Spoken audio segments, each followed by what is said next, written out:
Hello everyone, I cannot believe it is almost 2026, which means it is time to talk about my top 25 books of 2025. But first, I feel like it's important to start out with my reading stats for the year. I set my reading goal for 2025 very ambitiously at 100 books, and I'm honestly really proud of myself. I made it to 92 books. The year isn't officially over yet, so I could add a few more to it, but I don't think I'm going to hit my reading goal of 100 books, but 92 books is definitely my best reading year I've ever had. It's really interesting though, because in previous years, I've read less books and my average rating was definitely better than this year. My average rating for 2025 was 3.7 stars, which isn't terrible, but I definitely want to set some different reading goals for next year in 2026. And also, interestingly enough, my top book genre was romance. I'm a little bit surprised about that because I feel like I've been taking a step back from romance, but I guess it still is my top genre and what I gravitate towards most. Now that we've looked at my 2025 reading stats, I want to set some goals for 2026. I am going to bring down my reading goal for 2026 to 80 books instead of 100. I really wanted to challenge myself with 100 books, which I definitely did that, but I do feel like I was reading books that I maybe particularly knew that I wouldn't enjoy. Definitely want to read more books of quality this year instead of really focusing on the number of books that I'm reading. Seeing as though romance is still my top book genre, when I go through these 25 books, I feel like most of them are more literary fiction, sci-fi, and fantasy, and so obviously I'm really loving that more than romance. I think I gravitate towards romance most because it's just quick and easy to read. Obviously, as far as book rankings and ratings go, I am rating other book genres much higher. I definitely like to lean more into these different genres for 2026. I think those are my only big 2026 reading goals. I definitely want to set goals that I'm able to obtain. It was definitely a year of growth for myself as a reader, and that's why I definitely want to lean into more of those books that I was reading for 2026. I'm gonna stop rambling and get into the ranking. I'm gonna start at 25 and go all the way down to my number 1. In 25th place was Great Big Beautiful Life by Emily Henry. I think this one got a bad rap. I would say majority of people would probably say this is their least favorite Emily Henry book. I would say I'm well versed in Emily Henry because I have read every single one of her other books. And while this is not my favorite, it's definitely not on the bottom for me. Comparing this to her other books, I would say the romance was not as strong, but I really enjoyed the actual plot and the story. It gave me Seven Husbands of Evelyn Hugo vibes, and that was one of the books that got me back into reading like 5 years ago. It felt a little bit nostalgic for me, and I did really enjoy it. So this is going to be 25th place. If It Makes You Happy by Julia Olivia is probably my favorite seasonal read I've ever read. The cover obviously gives extreme autumnal Gilmore Girls vibes. Set in the small town of Vermont, the romance in here was so cute and it was very slow burn. I just thought this was really well done. It is a thicker romance than I would normally read, but honestly, I didn't feel like it was too slow and I was never really bored. I was not much into fantasy this year, but the ones that I did read, I felt like I really enjoyed. Like I really picked out the best of fantasy, I would say, in 2025. Very early in the year, I picked up The Poppy War by R.F. Kuang. This book is so tragic, but is so beautifully written, and I loved following the female character in this book. For lack of better words, she is just a complete badass. What's interesting is that I feel like the first book in the series was my favorite out of the 3 in the trilogy. I have read a good amount of R.F. Kuang, and I will say I think this one is my favorite from her. The Mad Wife by Megan Church. It's like a domestic psychological thriller. It takes place in like the 50s or 60s, and it very much has like that housewife, typical cul-de-sac 50s, 60s vibe. We're following the main character Lulu, who becomes obsessed with the next door neighbor that moves in. We're only following Lulu from her POV, and so she's a very unreliable narrator. It talks a lot about the roles and expectations of women during this time. I was not at all expecting where this went. The twist in this one is absolutely crazy, so I don't want to give it away. I read this in like 2 sittings. The first sitting, like the first 80 pages, and then I sat down and just binged the whole rest of it. One of my favorite thrillers of the year for sure. Broken Country by Claire Leslie Hall really took me by surprise. It definitely falls in the mystery category, but it also reads like a literary fiction because you really become invested with these characters and they are not at all surface level. We're mostly following the main character Beth and her husband Frank, and they live in like a country town. Basically, Beth's childhood love Gabriel has moved back into town. We get 3 different timelines in this book. Present day, we flash back to when Gabriel and Beth were younger, and we're also getting these flash forward chapters about a murder trial. So for the entirety of the book, you're just putting little puzzle pieces together. I think the last little paragraph in the summary explains it really well. Sweeping love story with the pace and twist of a thriller, it's a novel of simmering passion,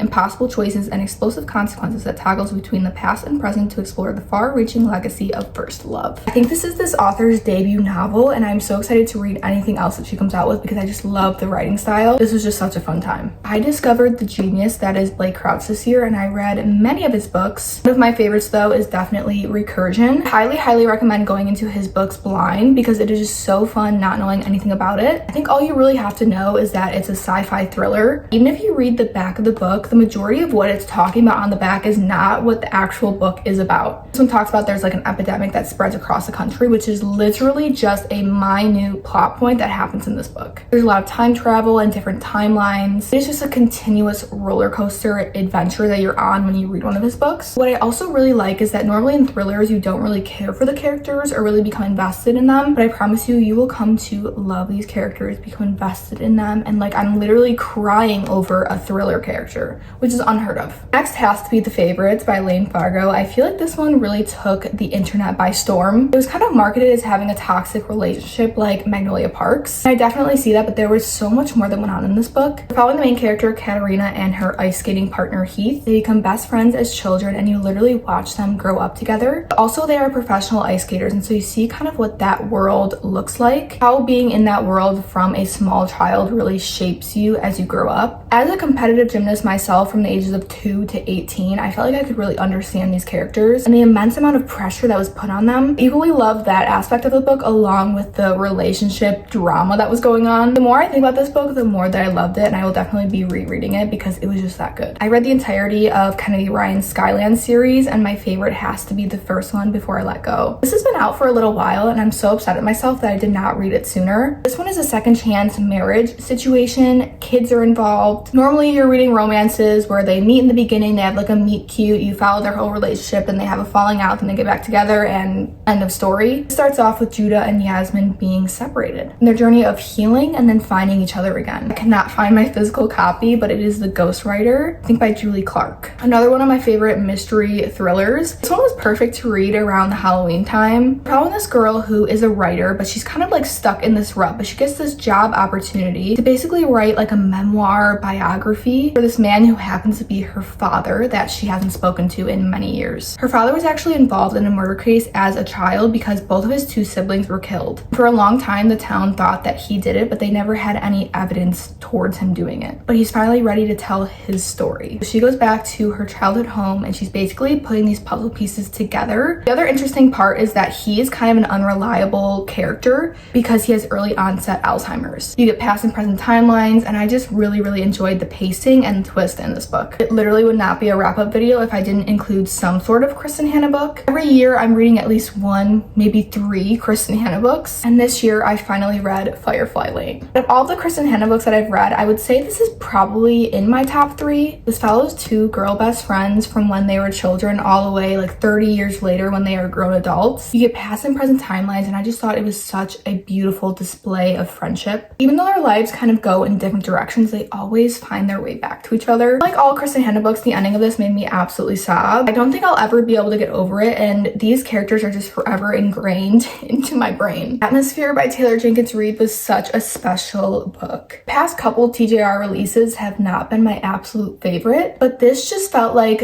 OG TJR writing. Malibu Rising, 7 Husbands of Evelyn Hugo. I just loved the story in this book so much. We're following the main character Joan, who is an aspiring astronaut. It takes place in the 1980s where there's really not many female astronauts or just females in STEM during this time. I loved that angle of the book, learning about space. But we also learn about Joan's family life, and I was just so invested. And again, the ending made me absolutely sob, and I was not expecting it. I'm an absolute Jessa Hastings stan. Magnolia Parks is like one of my favorite series of all time. And this year she came out with The Conditions of Will. I didn't even know that she was coming out with a new book, so this was a very pleasant surprise. There's a lot of talk of addiction in this book, specifically alcohol addiction, and I just love the way that Jessa Hastings writes characters and just books in general. It's almost like it reads so easy, but then she just puts in a quote that just absolutely tears your heart into pieces. You can't really tell, but I have so many tabs and underlines in this book because it was just so beautifully written. But this definitely had to be a part of my top 25. Out on a Limb by Hannah Bonham Young has to be one of my favorite romances that I read this year. I think this one was just so well done. I wholeheartedly loved the male character in this book. Most of the time the male character does something that I just don't agree with or gives me the ick, but Beau is the absolute exception to everything. It's like a one-night stand pregnancy trope, which is the reason why I didn't read this for a really long time, because every time I've read a book that involves pregnancy, I just don't enjoy it. But again, this book is the exception. This is perfection in a romance book. The Kindred's Curse saga by Penn Cole, specifically the first book being Spark of the Everflame, definitely one of my favorite fantasy series that I've read this year. There is a fourth book coming out and I cannot wait. This is romantasy done well. I feel like for the past few years, every single time I read a romantasy, it's just the exact same blueprint. The main male character, Luther, might even be like above Rhysand for me, which is saying a lot. The second and third book are extremely chunky, and so I was very intimidated going into it, but they are such easy reads, and each of them leaves on a cliffhanger, so you have to go into the next book. Ready or Not by Carrie Bastone is another pregnancy trope, which is literally crazy for me, but I read Out on a Limb and then I've heard really good things about Ready or Not. Now Carrie Bastone is one of my new favorite authors. Even though I said Out on a Limb is perfection, this one sits higher on the list for me. I don't know what it was in this book that just specifically did it for me, but every single time I think about it, I actually want to cry. I love these characters. I love this story. The main male character in this book is not even the father of the child, but he kind of steps in as a father figure slowly. And it is just everything to me. We are now officially in our top 10, which means that the order that these are in right now is just kind of how I'm feeling about it right at this moment, but it definitely is up to change because every single book in this top 10 is perfection to me. When Suzanne started doing prequels, I was honestly really nervous because at least on the first read, I did not love Ballad of Songbirds and Snakes. Once I watched the movie and then reread the book, it was like a light bulb went off and like I got it. But Sunrise on the Reaping, I just loved right away. Words cannot describe how tragic and devastating Hamish's story is. I mean, we see a lot of it in Catching Fire, but obviously you do much more of a deep dive. I am not someone to really wish time away, but I wish we could just fast forward to November of 2026 because I cannot wait for the movie. I think I can speak for the majority of people that The Hunger Games was our childhood, and so whatever Suzanne Collins writes will be perfection. Carly Fortune has quickly become one of my favorite authors, and this year she came out with One Golden Summer. When I first read this, I think I gave it like a 4 or 4.5 star, but since reading it for months and months after, I was just continuously thinking about this book and the story. So I bumped it up to a 5 star and now it is in my top 10 because I think about it that much. If you've read Every Summer After by Carly Fortune, this is following the older brother Charlie. We all know there's a lot of controversial things that happens in Every Summer After for you maybe to not like Charlie, but I just think that she did such a good job with this book and now like I'm obsessed with Charlie. I loved both of our main characters. I love the setting. I love that Charlie's relationship with Alice's grandma. I just thought it was so cute and gorgeous and like everything. I just cannot say enough good things about this book. Probably my favorite romance of the year. I do not like starting fantasy series that are unfinished, especially if the first book just came out, but my exception to that rule will always be Rachel Gillig, and she came out with The Night and the Moth, which I think is going to be a duology. All of her books are like dark gothic fantasies, and One Dark Window, Two Twisted Crowns, that duology is my favorite fantasy series of all time. But this has potential to take the first place spot depending on the second book that comes out. There is one character in this book, and if you've read this book, you know. The gargoyle is absolutely everything to me. If there's one thing that Rachel Gillig does to perfection is create fantasy worlds that have never been created or anything like it before. It's really hard to explain what this book is about, so I'm going to read the first paragraph from the summary. Sybil is a diviner. In her dream, she receives visions from 6 unearthly figures known as the Omens. From them, she can predict terrible things before they occur. Knight Roderick has no respect for Sybil's visions, but when Sybil's fellow diviners begin to vanish one by one, she has no choice but to seek his help in finding them. So freaking good, and normally in fantasy books I don't really remember the plot or the characters very well, but I specifically remember so many scenes from this book. I cannot wait for the second book to come out. Very late to the game, but I finally read the Six of Crows duology this year. I'm so mad at myself that I did not read it sooner because it took up my entire brain for like the few days that I was reading it because I binged both books. I'm just putting this ranking as both books together, so just pretend Crooked Kingdom is also here. Kaz is probably one of the most distinct characters I've ever read about. Just reading about this whole group of misfits, you really come to love these characters like they are your family. Jasmine and Naj specifically in Crooked Kingdom gave me absolute life. I don't read much YA anymore, but I'm so happy that I picked up the series. 6 dangerous outcasts, one impossible heist. Kaz's crew is the only thing that might stand between the world and destruction if they don't kill each other first. Will of the Many has been on my mental TBR for the longest time since it initially came out. But I think you can agree that looking at this book is very intimidating and very daunting. It also is like sci-fi, high fantasy. I really thought that I just was not going to understand it and therefore wouldn't enjoy it. But it's definitely one of my favorite books of the year. I cannot wait to get into The Strength of the Few, which is the second book that just recently came out. It gives me a mixture of Divergent, Hunger Games, The Maze Runner, but like make it adult and make it a little bit more developed. Even though this was like almost 800 pages, it absolutely flew by. It's also supposed to be loosely inspired by the Roman Republic as far as like hierarchy, architecture, so you see Colosseums. Again, it was just so cool, and I'm so happy that I finally decided to pick it up. If you were to ask me what my favorite author is, I would definitely, without a doubt, tell you Frederick Backman. I've read so many of his books, and his newest release this year was My Friends. Just reading the summary of this book, I was a little bit concerned because I was like, this sounds boring. I don't think I'm going to enjoy it. But boy, was I so wrong, and I am not surprised. Our main character, Louisa, has a very rough upbringing, but something that brings her joy is this specific art piece. We start off the book with her looking at this art piece at a museum, and she gets kicked out, finds this like homeless looking man and starts to talk to him. Turns out that he is the actual artist behind that art piece. You're involved in multiple timelines, and so you're following Louisa's story, but also you're getting the backstory of the art piece. One thing Frederick Backman knows how to do so well is be in the minds of all different types of people. Adult men, adult women, parents, children, teenagers. Really don't know how he does it, and I will never understand it, but I'm not going to question it. Another masterpiece by Frederick Backman. I also listened to the audiobook for about half of this one, and I really enjoyed the experience of that. The Bright Years by Sarah DeMoff. This is her debut novel, which is absolutely mind-blowing. It is less than 300 pages, but the amount of emotional trauma, how much I was invested into this book should be studied. It really goes to show if you are a good author, you do not need to write a 400-500 page book to really captivate your reading audience. It follows 3 different people in a family in 3 different timelines of their life. Please check trigger warnings for this book because it does talk a lot about domestic violence. There is such an importance though around the discussions in this book. Told from 3 intimate points of view, The Bright Years is a tender, true-to-life novel that explores the impact of each generation in a family torn apart by tragedy, but over time restored by the power of grace and compassion. Definitely a new favorite author of mine. I'm so excited to see what she writes next. The top 3 are the hardest to rank because I truly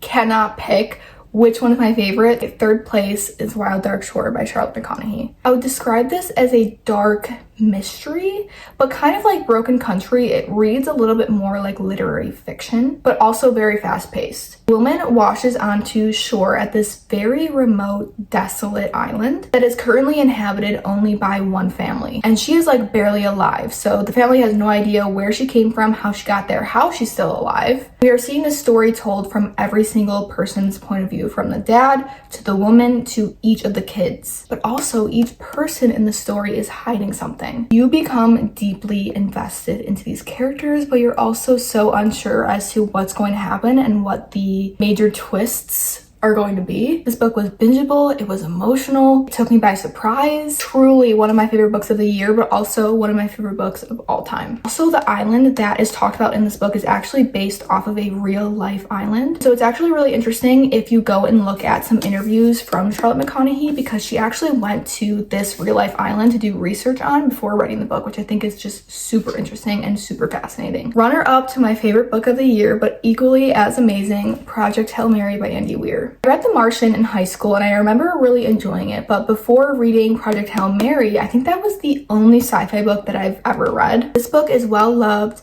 and hyped up for good reason, and I cannot wait for the movie. I think the movie's coming out in February. I've heard everyone say that the audiobook is like the best way to read this. I did not listen to the audiobook, but I am planning on listening to the audiobook as a reread before the movie comes out. I don't want to say too much, but basically we are following the main character, Ryland, who wakes up on a spaceship, and the fellow comrades in the spaceship are all dead. At first, he has no idea who he is, where he is, why he's in the middle of space, and what type of mission he's on. We kind of have to put together the pieces along with Ryland as far as what his purpose is. And along the way, there strikes up a very unlikely friendship, which is, in my opinion, the best part of this story. There are parts in this story where I am just so confused how Andy Weir was able to write it. If you've read this book, you know that there starts off with a very big communication language barrier. He is absolutely absolutely genius in the way that he wrote it for readers to understand, which I think is why a lot of people say that the audiobook is a really great way to read this. But definitely a 6-star read, one of my favorite books now of all time. Coming in at first place, actually one of the first books that I read for 2025,